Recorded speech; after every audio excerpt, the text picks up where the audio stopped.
You are listening to the Wine Brothers Podcast. Feel free to follow us on Twitter at Wine Brothers Pod or follow us on Instagram at Wine Brothers Podcast. And if you feel inclined, support us on Patreon. You do differently on this one? I'm just using all computer hardware and no microphones, mixer boards, or anything, so we'll see how the quality turns out.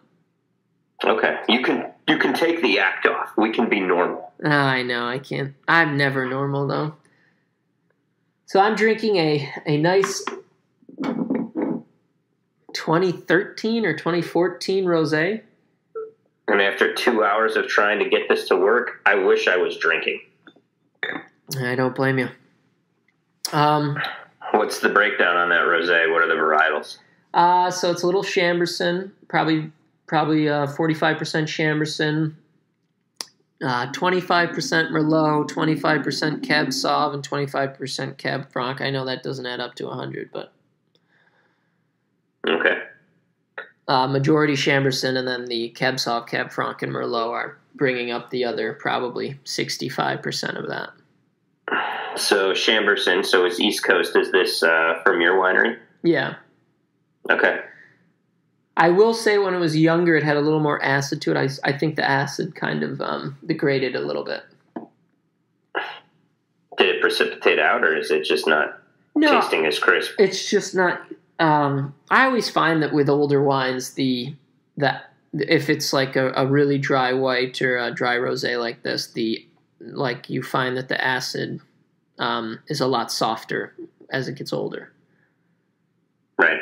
Especially when the wines haven't gone through malic, because I think there's an enzymatic malic reaction that happens that without the addition of CO2. That's nice. What do you mean? Well, with malic, obviously you get CO2 forming in the bottle with malolactic. Oh yeah, yes, clearly. I mean, it's not microbial because this wine's stable, but all right, yeah, but I think there's an enzymatic malic reaction that happens, and that's why older wines get softer in that regard as well. All right. What kind of closure did you have on it? It's twin top. Okay, so agglomerated twin top. Yep. So there is oxygen transfer? A bit, yes. Hey, do you notice when you run twin tops through your corker that there's a buildup of residue? Yep. Yeah, because they lubricate them? Oh, no, I haven't noticed that. I've noticed that there's a lot more dust on these. Oh, dust. So I ran a whole bunch of twin tops through for a client on ours, and I noticed that there was like a waxy buildup with, small pieces of cork, and it looked like paste. Oh, I've never noticed that. And when I looked into it, I guess they lubricate the corks somehow to help them move through the jaws better. The agglomerated corks have a lot more compression to them, so the requirements for the jaws to compress them down before the pin drives them into the bottle is a lot higher. Yeah, I believe one of the things that they do to try and mitigate friction is lubricating them. I was unaware. I do notice that every time I open a bag that my nostrils get burned with SO2. The SO2. Yeah. Nothing like a little SO2 burn in the morning. That's right. Speaking of which, cool, man. What are you working on? Yeah, I mean, I just filtered all of a bunch of reds. We've got a 2017 Chambourcin we're bottling, our Tango blend, which is a blend of Chambourcin and Cab Franc, and Petit Verdot, as well as our Barrel Reserve Chardonnay. So I'm going to have to do sulfites on all those and get those ready for bottling. Did a bunch of egg white fining trials on those. But those are fun. Yeah, we this is the first time that we didn't use them. It stripped the nose off the Chambourcin. It softened the Tango a little too much. In the Petit Verdot, it muted some of that notorious, whatever you want to call what's in Petit Verdot. I always think of like black licorice for some reason, but it's like that kind of... like a bit of an anisette kind of Yes, expression. definitely. Or like a unripe currant even could fall into that category. I would definitely agree with that one. So, yeah, I mean, that's why you do bench trials, right? Because otherwise you get blindsided.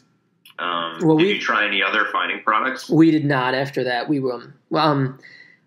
In all honesty, none of these wines had that grippy tannins. Like, we found that with our Cab Sauv and our Cab Franc, and sometimes the Merlot, especially when we're bottling them, if they haven't been in barrel as long as we'd like them to be, we've had great success with getting a nice rounder mouthfeel. The Cab Franc. How quick to market are your reds? Like, are they going out to the public within a year, or are you bottle aging for a couple of years beforehand? So it's all variable. Right now, because we've gone through that expansion, we're moving everything through the winery faster than we'd like. So we'll be increasing production quite a bit. But generally with our Cab Franc, it spends about 2 years in the barrel and maybe 4 or 5 months in the bottle until it starts being sold out of the tasting room.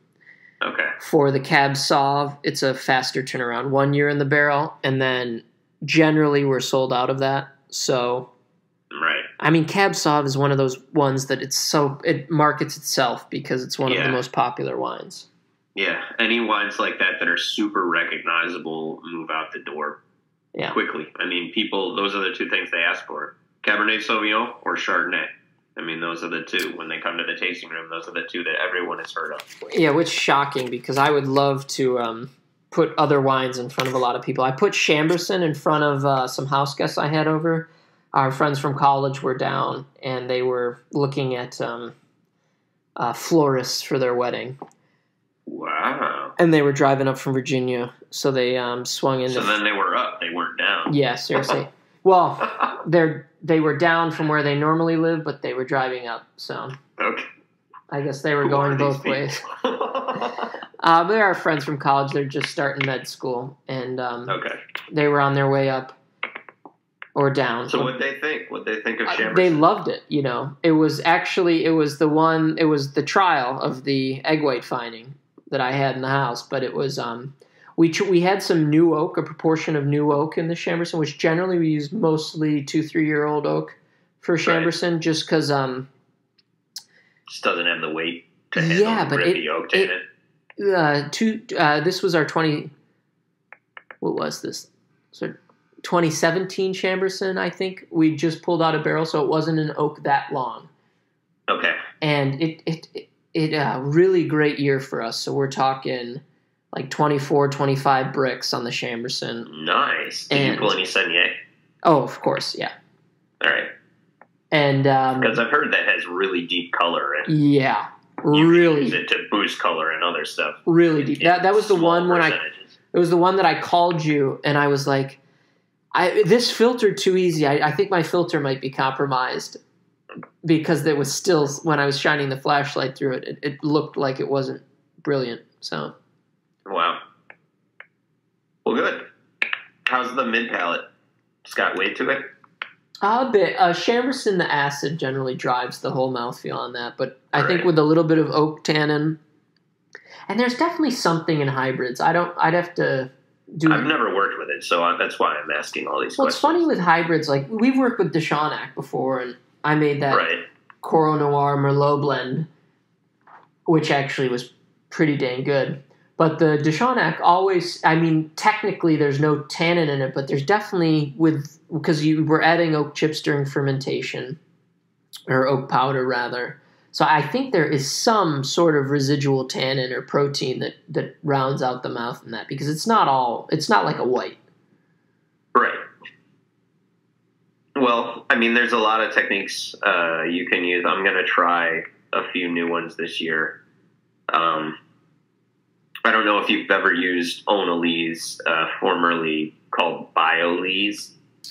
It's a yeast hull product and polysaccharide blend that's supposed to help build mouthfeel. No, I haven't. So the wine consultant we have had us order this last year, and I'd never used it before. And Brandon, the vineyard manager, was like, listen, with the Barbera, it made a really serious multivitamin flavor, and he didn't like it. So I guess he talked with the makers of it, and they said, "Oh yeah, that can sometimes happen with Barbera." So I didn't use it in the Barbera, and then this year I did test barrels of it. I added it to one barrel of each of our red lots, so I have a basis of comparison against the rest of the lot, and so I can taste it and see if it really helped build a little weight. But you're supposed to stir it monthly. So I've been doing that, and we'll see after aging if there's a serious change. But it is something. So that this is something you add after pressing. Incorporate. If it works, I'm gonna add it right after fermentation. So after it comes off the press, before barrel, is that when you add it? Exactly. Okay. Exactly. I'll settle and then I'll rack and I'll add it. Some sort of polysaccharide. It's a full polysaccharide blend. And it is. I would love to know the chemistry behind that to see what it's doing. Give me a second, I'll look it up. Yeah, go for it. Yeah, I think the idea behind it is just supposed to build structure and lengthen out some chains. So it's a Lafort product. Our whites this year, you tasted our Vidal and our Unoak Chardonnay. Yeah, but really good. Whatever I did to those, which I think was just, we had multi-fermentations happening for both of those, so it was two fermentations and then blended. Same yeast, same everything, same temperature even. But I think that maybe in the smaller lots really helped build the structure on these wines because they turned out really well. Okay. Yeah, what did you write down what you did? Yeah, I've got it somewhere in my notes, but. Okay, so it's a Lafort product, says specific preparation of yeast cell walls for eliminating specific polyphenols responsible for bitterness and astringency. So they sell it as a fining product, but it's like everything in this industry. They get it FDA approved for one thing, but it happens to do something else, right? Yeah. Developed as a result of Lafort's research on the properties of yeast lees and their importance in wine fining, Onalees contributes towards improving the gustatory qualities of wine by reducing aggressive characters, the fining effect, elevating mid-palate sensations thanks to its content in HSP12 peptide, HSP12 peptide, improves finesse and foam persistence on sparkling wines. So it is something I want to try in our sparkling program as well. Oh, definitely. I wonder if it makes I attended a seminar with Lafort, an online seminar, which I need to send you these. You need to get on this. It's really fun. Like if you have a time at noon where they always start at 9 a.m. Pacific, so that's noon East Coast, where you just sign in and you just listen to them and you pick up some stuff. It's really cool. Obviously, they're trying to sell product as well. But one of the things they talked about in the sparkling seminar was using yeast lees and yeast lees products to help change texture and mouthfeel in sparkling wine. Well, yeah, it makes the bubbles smaller. Yep. Which makes it creamier, like a... Right. Yeah, so I'm excited to try that. I'm hoping that we'll be experimenting with the vineyard that I've got going up in Tully with the Frontenac Gris. I'm hoping to have a couple lugs worth of that this year. Okay. So I'm going to try to make a sparkling out of it. So I'm going to make a base wine and make sure that if you're not familiar, but I'm worried about the acid in this wine because it's supposed to have really high TAs. Well, that's perfect for sparkling. Yeah, but it's also supposed to get up really high bricks. So high bricks and high TA. That's what I've read. We'll just have to check it. That's like a freaking horrible nightmare for sparkling then. If you don't want it to taste like a tequila shot. Yeah, I know. You're targeting 19.1 bricks. Well, ideally, Mike, I would do 9 to 11 TA. Yeah. Well, I would do the secondary fermentation without chaptalizing anything. That would be ideal. Oh, so okay. So what you could do, John, I would chill it down. and either bottle and crown cap it and do it method champenois, or I would do chill it down and then Charmat. Something like that. Okay. You could take it mid-fermentation and do it as a péton naturel. Pet nat. That might be your best, a pet nat. I hate when they say that. Yeah, me too. I have heard, and I swear to God that the winemakers are doing this just because it's so much easier to market. Much easier. It's cheaper. It's easier. No, there's a winery near us that does it. It's a fad right now. It's all the rage. So there's no regulation on it, right? So like every bottle is different, and some of them are really like between your 6 bar level, and some of them are like 10 bar, right? 10 bar, holy crap! Yeah, like they're gonna blow the freaking glass apart. But you have no control over it. I mean, you take a few measurements, and you're like, okay, it's good. Let's bottle it. And then, you've also got, it's not clear. There's tons of lees in it or whatever. I don't know. Well, does it have to be depending on the style you make, sometimes they do it where they ferment a wine to still and then they add the triage. And let it work on its own? Yeah, that's what they call it, right? The triage is the yeast, the nutrient, and the sugar. And the dosage is what you blend with after you disgorge? Yes, I believe that's correct. Yeah. Those French and their fancy lingo. Not really. Oh, yeah, I'm excited, though. If I'm going to make, coming in a couple weeks, the black currants are going to be ready up in... Really? Already? I feel like you just got them in the ground. No, those won't be ready. But my old plants, I'll be able to pick. Okay. I think I picked them at the end of July last year, or maybe the middle of July. But I can't wait to make that again. I can't wait to use a pectin enzyme. I would love to get the reactor, the glass line tank set up so I could do a nice, hot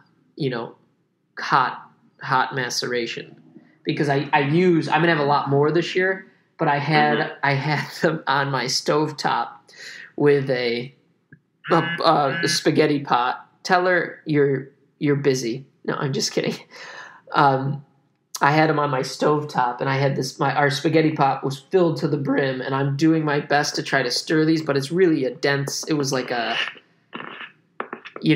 mash, so it was really hard to stir, and I made a huge mess in our kitchen. I'm hoping I can do it a little somewhere else, or in stages even. So, how does that reactor work? How do you heat it up? It's jacketed. Pump hot water. Is it double jacketed? You can pump hot water through it. Yeah, apparently, Dad was talking to his chemical engineer, and he was saying that you could just use to cool it. You can use a college refrigerator and a little bit. Oh my God, we have one of those. And I think he said like salt water or glycol, and you can cool it down to like an insane, like under freezing, just because it's so thick. The thing is, the glycol sounds good. Yeah. But I mean, I need the exact opposite. I need to figure out a way to heat water and pump it into it. You can do it the same way with glycol. Yeah. You just need a heating element. Yeah, exactly. So, God, what can you use to heat like that? I was thinking like a crock pot even. Or that would work. Or some sort of electric heating element. You just need something with a heat coil that you can pass the water through. The other thing you could use is just you could use a hot water boiler. Yeah, exactly. Yeah. Like just get a crappy RV hot water heater. Yeah. Or I could literally use a propane tank and like a flame to heat water in another pot and just have the That pump. sounds really dangerous and ghetto. Go for it. Yeah, I'm just saying for ease's sake. I need to figure out the licensing on this in New York to turn it into a still, because I would love to make the low or the base. I guess I would make a low wine and then I distill that to make my fortification alcohol for the cassis. Right. Yeah, man. Hey, I have plenty of encapsulated yeast if you want to use it for your Frontenac Great. Yeah, I'd love to. I'd actually love to use... Crap, what was I going to say? I can't remember. I don't know. I also have a crown capper that is pneumatic. Oh, really? That's great. So they have to be. Yeah. It's awesome. So we had this issue where we had a hand crown capper. Yeah, they don't work. Okay, they had a whole bunch of them, right? And popping bottles. They were... You couldn't get the cap lined up perfectly, and there was a variation in pressure on each cap. And they were all stored on their sides, and a whole bunch of them, the pressure pushed the wine out and they leaked. Okay? So I didn't know what, I was like, we got to fix this. We lost like $2,000 worth of product because of that. Yeah, Ramon at college, when I was at college, he bought a pneumatic capper so I could do my project. Yeah, the thing is great, man. It's fantastic, It's amazing. So I encouraged us to do that. I found a 20% off coupon, and I was like, let's do it. So we got it. I think it was like $500, maybe a little less. No, it was like 500 and something. Yeah, I think that's how much we paid too. Yeah, it's made by Ferrari. Oh, the thing's great. Did it come with a jacket? What about shoes? No, but it came with a box of tools. Anyway, so the thing is great. It like changed our life. It made us way more efficient. I mean, it's not built. Obviously, it's not built into our bottling line. We looked into that champagne stuff, but it's like an extra 25 or 30 grand for our bottling line. So we got what we needed done for like $500. So you take it off the end of the bottling line, you crown cap it, and then we put it down. So this year, to check how good the crown caps were, we stored some of the wine on its side in one picking bin, one big macro bin, and then the rest of them we stored vertically. And thus far, knock on wood, we have not had an issue with leakage. I've been knocking on wood more than I like to at the moment because we've been going through that expansion, and my life has been... It's been... A hell? Yeah, it's just been... I'm trying to do what I normally do, and... With freaking caution tape all over everything? Exactly. Yeah. So luckily you have to wear a hard hat to work now? Seriously. I've got one if you need it. I have one too. All right. I remembered what I was going to say a little while ago. I need a pectinase enzyme or something to help with the maceration that I can add. Pec-5L.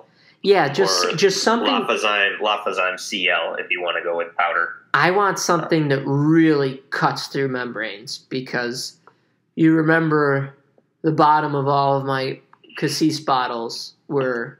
Obviously, I only made about a gallon last year for the Pec-5L.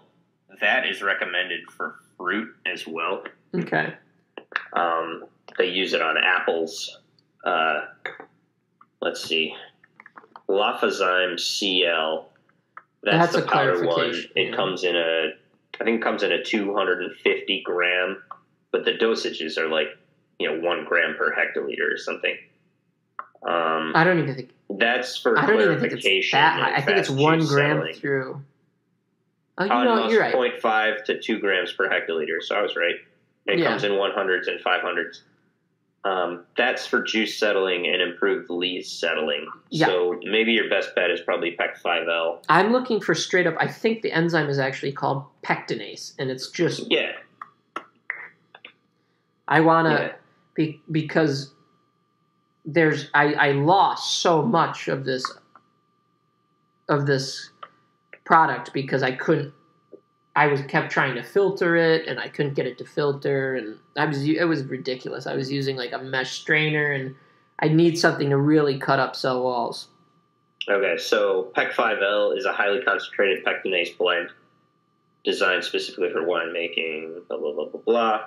Sprinkle over the grapes, fruit, before pressing or add to the juice before the start of alcoholic fermentation. So, yeah, I've used both. I like PEC 5L a lot. I'm sure there's got to be something that's better than that for what I'm trying now. Than PEC 5L? I think so, because we use... maybe we don't use... I know I use PEC 5L on something. I don't... Let me look.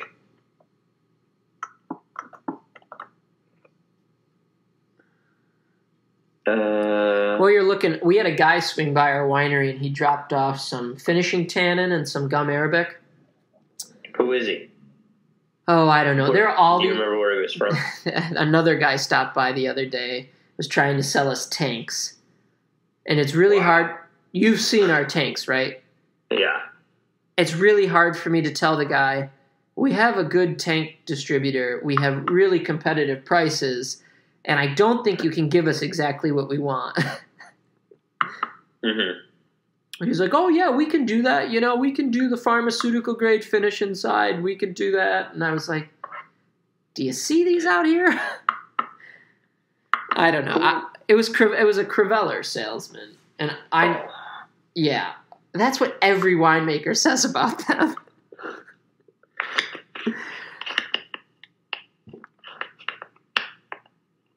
Okay. Well, I mean, I've used their bottling line, and it hasn't been awesome for me.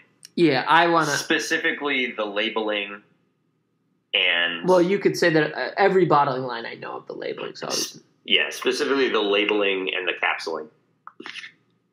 Did I tell you we're using a bottling truck one time this year? No, I didn't know that. Yeah. Saved me 3-4 weeks worth of work in one week. We're gonna get it all done. Yeah, I've got... Hey man, you're getting big enough that you should be banging it out. Yeah, we like that. I mean, look at us. We don't use a bottling truck. We have an automated bottling line. And tell me, what do we? We do 60% of what you do. Yeah, we'll break 10,000 next year. Holy easy crap! So you're double us then. Yeah. The only difference is we have lots of clients whose stuff isn't getting ready all at the same time. That's why we don't use a bottling truck. It's for versatility. But when you don't have any custom crush clients, so yeah, you can make everything ready at the same time. Yeah, I can't wait to get that all done. That's going to save me a lot of work. Okay. Amylases break down starch. Glucoamylases degrade dextrin to glucose. Proteases degrade proteins, which prevent proteinase. Pectinases break down pectins, which prevent pecticases. Gives improved yield of juice when pressing, produces faster settling, and in some cases may release more aromatic constituents. I'll look this up on my own time because I need to look at... Here's cellulases break down cellulose. That's probably what I need. That might be what you're looking for, something that has cellulose. I need to look up what the chemical composition is of, like, the current. I mean, the current is a lot different. Like, the skin is harder than grapes. You know what I'm thinking you might want to use is a macerating enzyme. Yeah, that's what I'm... Yeah, something like that. Okay, so for that, I like you're not long aging it, right? No, it's you've tasted it, doesn't it? So Lafay's fruit is the one that is a short aging enzyme, and that's a pectinase protease, I think. Let me see. Enzymes, Lafay's fruit. So the other one is the other one that we use is Lafay's. No, it's Grand Cru is the name of it. So we have fruit and Grand Cru, and they will turn after a 6-day maceration. Now maybe an 8 or 10 day, and after fermentation, it is like paste in the tank. Oh, great. That's amazing. That's exactly what I need. Yeah. So you get it up to 83 degrees. I don't know how hot you're heating this up. At least that hot. So the one thing that you might have to worry about, are you doing a cold soak? I'll probably heat the shit out of it. Add the enzyme once I get it cold enough and let it settle, because the heating in itself will denature the enzyme. So you don't want to waste it. Exactly. So what I would do is it's just like cold soak it with the enzyme and break it down as much as you can before you heat it, or heat it up. Let it cool down to a safe enzyme range under 102 probably, and then add it. Yeah, that's how I'll do. I'll probably heat it first. There are natural enzymes in the fruit, but I doubt there's enough to do what I want. I would say nothing that can do what these do. These things are amazing. So I'm probably going to heat the shit out of it, try to rupture every cell wall in the gamut, and then I'll add this to it and give it a 48-hour sit time, and then I'll. So go ahead. Yeah, and then I'm going to try to either, I'm going to press it off with our basket press at the lake, probably the big one. Purified pectolytic enzyme for production of fruity, colorful, and round red wines. I really like both of these, Lefay's Fruit and Lefay's Grand Cru. If you're doing a pressed rosé, I use Lefay's Fruit because it's quick to market, and it isn't awesome for getting deep tannins out of it, but it does a great job for getting fruit flavors out. And Grand Cru, for sure, that's the one for aging. It's really, really good. If this were a wine, I'd be much more concerned because there's a fermentation and all that, but this is much different. I'm more worried about the maceration because it's going to be fortified. Okay, so they have something called Lefay's XL extraction, a liquid enzyme preparation for maceration of red and white musts. Let's see here. Yeah, so I'll find one of those and I will. I'll get it in there and we'll give it a test run. I think in 2 years I'm going to have quite a bit of product once these plants come of age. The next field over where I planted a bunch of them. What was your yield last year, and what do you anticipate your yield being this year? I think I'll have probably a 5-gallon pail worth this year, maybe more. I probably could have had a 5-gallon pail last year. I just didn't have time to pick them all because it was dusk and we had to get back to the city. Okay. So I'm thinking this year I'll probably have a 5-gallon pail full. In 2 years I'll probably have maybe 100 pounds. Wow. That's impressive. What is the yield in relation to grapes? I don't know. I'd have to. Or it's less? So weird. We did such a bad job picking last year. I'm buying all of these Swedish, I think they're for blueberries, but they kind of scoop through the leaves, and you're kind of yanking them off because they've got these. It's like a little fork you're scooping through to try to have better yields, and then you sort through the leaves afterwards. Okay, for blueberry picking, or yeah, something like that. I might. I don't know a lot about currants. Do they grow in bunches, or are they individual berries? They're individual berries in bunches. Do you know what I mean? Yes, I do. So there's a flower, and each one is a bunch of individual berries. There's not clusters, and they've got long stems. So right. I'm gonna try to. I was impressed with the color. I've never seen the color like that, man. It's just incredible. Well, it helps with the acids that high too. Yeah.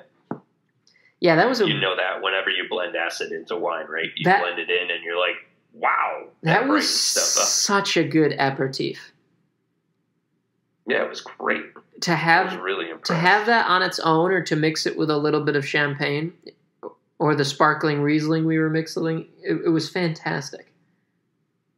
Cool. Yeah, I'm really happy with that product. I had no idea I was going to be this excited about black currants when I planted them the first time. The reason I planted them the first time was I was walking by this tank in the winery I was working up in upstate New York, and I was like, "What is that smell? That smells really good. It's like a pine tree or like a like a fruity pine tree or something, and then I walked by and they had just macerated black currants. They were starting to ferment. Neat. Yeah. What were they working on? So they were making just a blackcurrant base wine, and then I think they made a couple things with it. I think they made a blackcurrant apple wine, and then I think they had a liqueur with it too, but I'm not sure. Okay. You know what? I don't think they had a liqueur with it, come to think of it. I think they were just blending it with a couple different fruit wines. Okay. But yeah, it really helps with the apple wine because you've got such, those flabby apple wines with the malic acid driving the mouthfeel. Right. And then you've got black currants, which are just, have like a TA of, I couldn't even tell you because I never got to do chemical analysis on it, but it's high. It's very high. It tasted like 14. Yeah, I would say 14. I would say it could have been diluted a little more to keep the enamel on my teeth. What I did like about it was the weight. There was tremendous mouthfeel given an acidity of that range. Yeah. I mean, it had structure. It was incredible. Yeah, that was good. So I am trying to prep my harvest order. Got to get my harvest order in before I lose the free shipping and the discounts. Oh, really? For like yeast and all that? Yep. Yeah. I did try and do it all in one shot, and I'm trying to keep the cost down this year. Do you have 100%, like, you're in control of all this now? Yes. Great. I used 40 different yeasts last year. Oh, God. And I have X'd them off, a lot of them off the list. Yeah, I finally got Cross Evolution off of our list. I just X'd Cross Evolution's gone. VL2 is gone. What else is gone? I don't know. A few others. And I'm just sticking with some of my go-to yeasts. Vin 13, X5. Yeah. We should do a whole episode just talking right before harvest, talking about the yeast and what we're using them on. That'd be fun. Yeah, it would be fun. I'll get a list together. Basically, I just went through the 50 some odd wines I made last year, and I was like, I liked this one. I liked this one. This one was troublesome. I liked this one. This one was troublesome, and just highlighted the troublesome ones and X'd those yeasts off the list. And a lot of them were the same. That Cross Evo came up a couple of times. Oh, my God. The VL2 came up a couple of times. I'm not using anything that's heavy in nutrient requirements.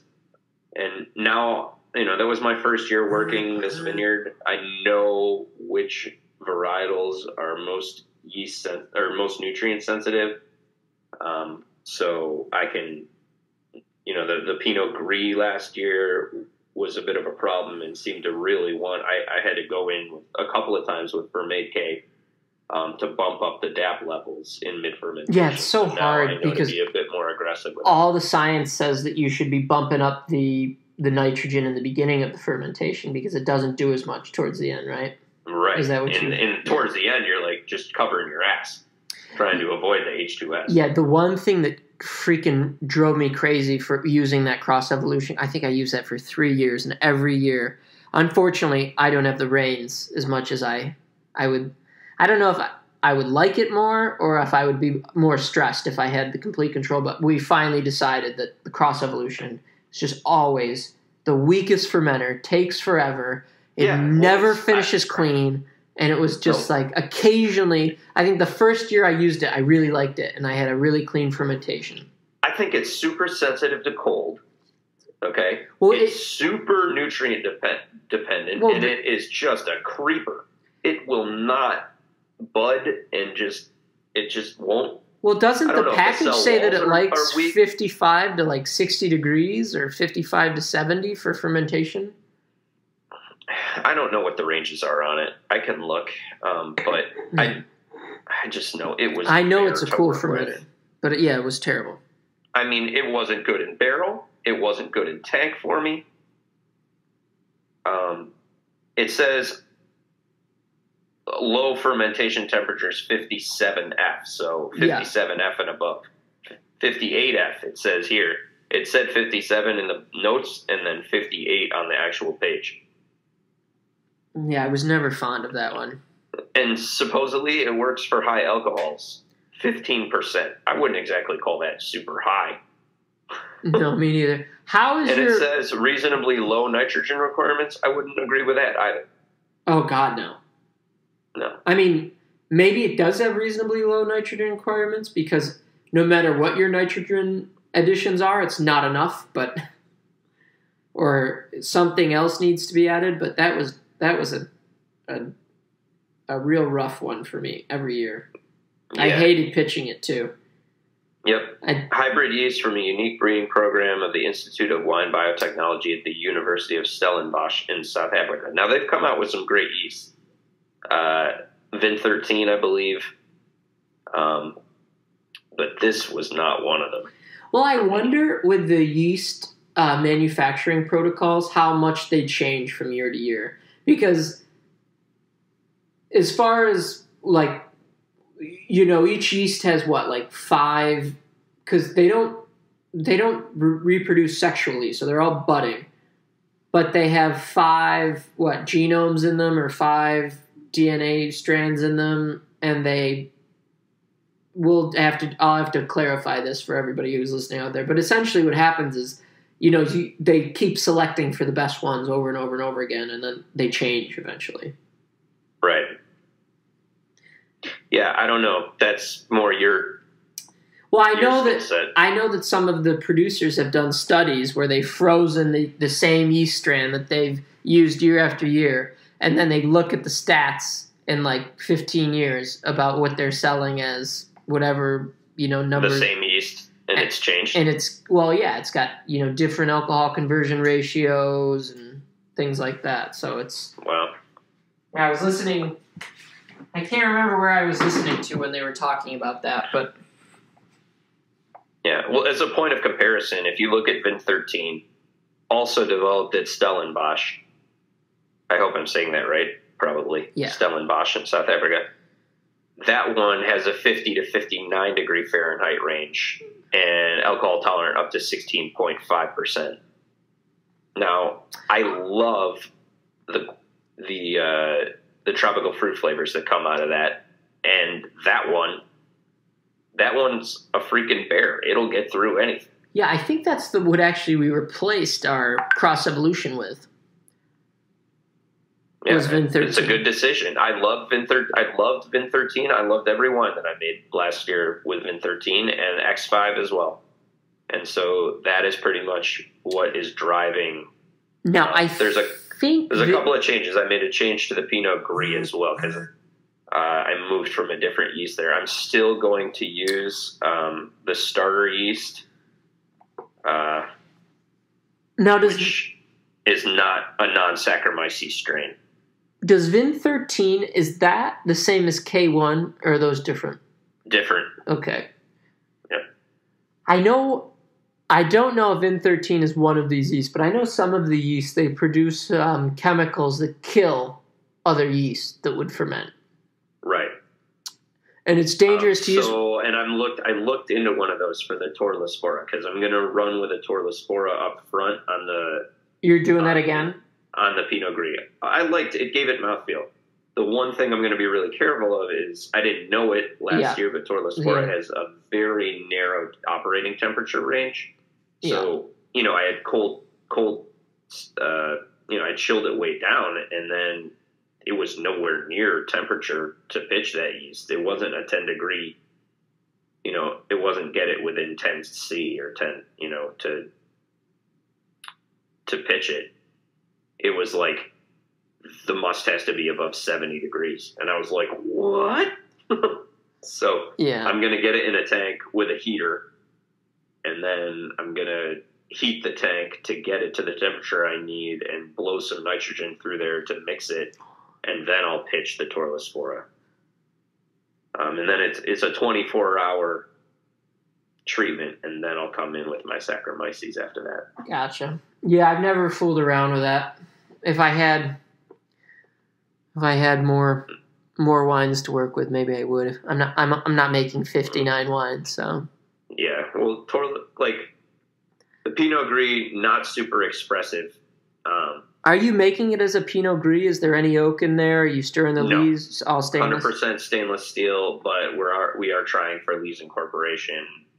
And I'm going to be more aggressive with that this year, and probably will try the Ona lees just to see if I can get more mouthfeel and more kind of lees flavor in it. Once I get it off the gross lees, I'll add the Ona lees, and I'll just start bubbling some nitrogen through it and kind of lift that stuff back into suspension every week, probably. Gotcha. So that I didn't know about these things. When I started, I wasn't working at a winery that had a real clean in place system for cleaning tanks.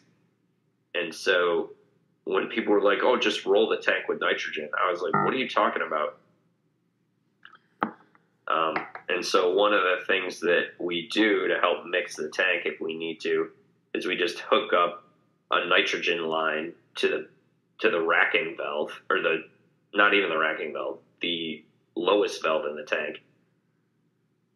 We crack the lid on the tank, and you just open the valve and pulse nitrogen through it to mix it. Yeah, it's not a bad idea. It's like a super lazy way to do it. You're not exposing any oxygen to the wine. Yeah, but the one thing you might be doing is driving off some residual CO2 in solution. But it mixes it. Yeah. It works. And if you're doing like a slow add of a product, like a tannin product or a lees product, and you just want to roll the tank lightly and you don't need it to be pumped over, basically, you can just get it to bubble, and it's like a random mixing system because the gas doesn't come up the same way every time. And you can just slowly incorporate what you need to into the top. Yeah, until somebody invents the large magnet at the bottom of the tank. We've talked about this. Yes. With the dinosaur egg-sized magnetic stirrer. Yep.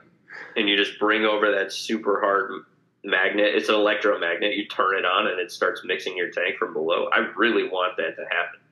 Yeah, it'll happen someday. They have you seen the tank mixers that go in through the racking valve? Yeah. I've never used one. Have you used one? I have not, no. Yeah.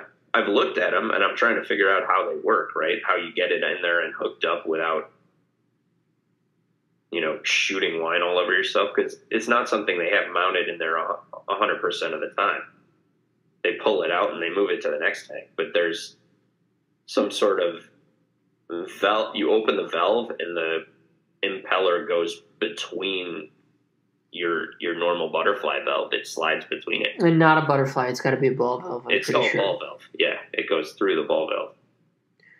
Yeah, I think the way it works is it's a rod, and it has a cap on, like a circular cap that fits through the valve. I probably rubber of sorts, and then there's some pros that are probably laughing at us. Yeah, I know. Well, not even pros. We had one of those mixers that looked like it was from 1965 at one of the wineries I worked at, and yeah, I never used it, but I know that it had, the arms on it, and it spun, and yeah, I would love that. I would love to get one of those. Yeah, do you have racking wands on all your tanks at the racking valve? That rotate down? Yeah, for ease of rack. Yeah, I really want to get those. We've got our new Albrigi tanks. 28 tanks, so it's going to be pretty expensive. Yeah, but our new Albrigi tanks, they all come with them, and they're fantastic. Yeah. So I had those at the last place I worked, and they make life easier. They really do. Cleaner. You don't have to. You're sparging with gas. You can sparge with gas the whole time. You don't have to open up the clean out port to go in there with a wand. Yeah. Yeah. How's your growing season looking this year? It's pretty good. We were really vigorous up front. And I think we got some rain during flowering, so it's weird. I'll tell you it's weird. Like, some of our grapes are looking perfect, and then you go to the next plant over, and you're like, why is the fruit set so spotty? And then you go to the next plant, and you're like, well, these berries aren't whole berries. And then you go to the next one and you're like, oh, these are perfect. And then you go to the next one and you're like, these have seams and they're going to split when they start to grow. I don't know. I would say that overall we're probably 75% of where we could be. Well, it's so funny. And it varies varietal to varietal. I always think that when you're looking at the young fruit, they always look worse than they wind up being. Yeah. But, we had a bit of downy for a second. I think we've got it under control. I actually think the chemical we use, Pristine, is we got a lot of rain in the early season as well. And I think we've developed some. I think that chemical is not as effective as it used to be in years past. Oh, really? Some resistance, you think? I don't think it was probably us. It was probably one of the farmers nearby, and probably a blueberry farmer. But it was spraying it, and then there's a strain that has resistance. Yeah, the other thing that could have been is, I mean, it's systemic, so it's supposed to absorb in. But we had a few rain events where we just had, hot weather, a lot of quick growth. And then that with the systemics, obviously, it dilutes it when you get a lot of growth because your shoots have grown 10 inches since you last sprayed. If they're growing fast enough. And how many times have you gone through to cut them back? I just finished my first pass hedging. Yesterday. Brandon last week did it. Yeah. So hedging. Yeah, hedging's a good time until you realize that none of your posts in your vineyard are the same height. Wow, dude. Yeah, you think they are, but I was having trouble with that this year. Clip a couple. I mean, you do clip some. Somebody out there who's a really good vineyard manager is probably like, what an idiot. But the joystick has 4 little valves. It's like I'll have to show it to you if you've never used it. Yeah, I've never done it, so I don't know. Yeah, you know what we used to do? Jacques used to have me stand on the back of the tractor, and he would drive through, and I would just take a hedger and just down the whole thing. You're not the only vineyard that does that. I've seen that in a bunch of vineyards. But Brandon has one that fits on the front of his tractor. And, that's ours. Yep. It's a great tool. Yeah. I mean, you don't clip them because I'm always in the process of raising it and slowing down when I think when it finally comes out of the green work. But it's such like a hard spot because you've got the top one tipped over and you're like trying to see the post and you're looking at the ground so you know there's a post somewhere. And then maybe you should have a guy to follow behind you, and every time you come up to one that is a problem, you hit the horn and then he can spray paint it orange. Well, what I went through yesterday and did is I took the Sawzall through and I cut off a bunch of posts that were noticeably higher than everyone else. Good. It works. Yeah. All right, man.